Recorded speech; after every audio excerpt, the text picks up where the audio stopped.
Bonjour à tous. Dans une Comcom étendue avec une très grande diversité, la population est toujours en augmentation, ce qui est bien loin d'être le cas de la population active agricole. Le nombre d'exploitants diminue et les structures augmentent. Comment sera la transmission pour nos jeunes avec de tels capitaux qui n'ont pas toujours la rémunération par rapport à l'investissement humain et économique?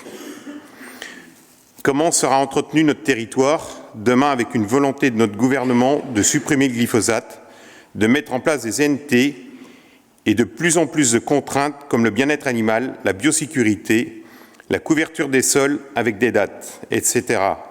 Mais toujours sans contrepartie ou sans alternativité.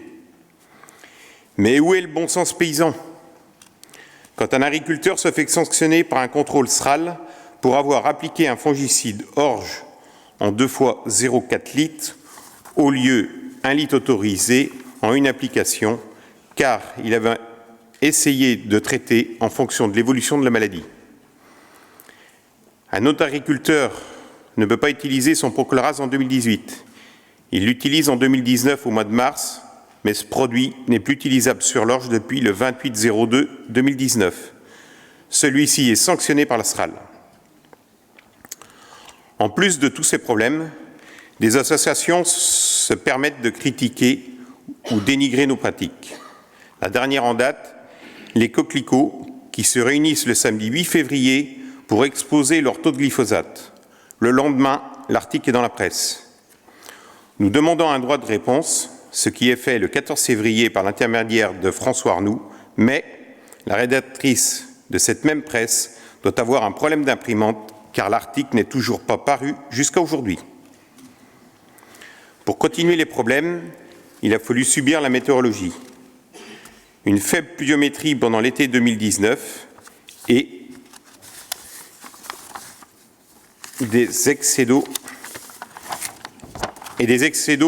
pendant ces mois d'hiver qui ressemblent à l'hiver 2000-2001, mais avec plus de jours pluvieux.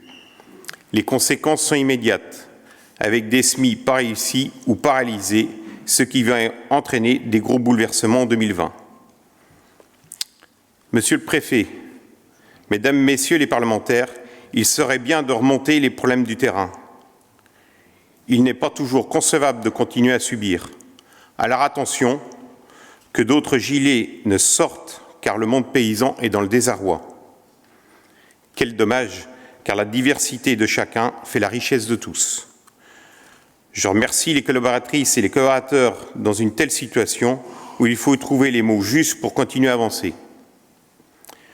Une pensée pour ceux qui nous ont quittés dernièrement, dont Monsieur le maire de Saint-Hermine, ainsi que Frédéric Pubert, le mari de Séverine.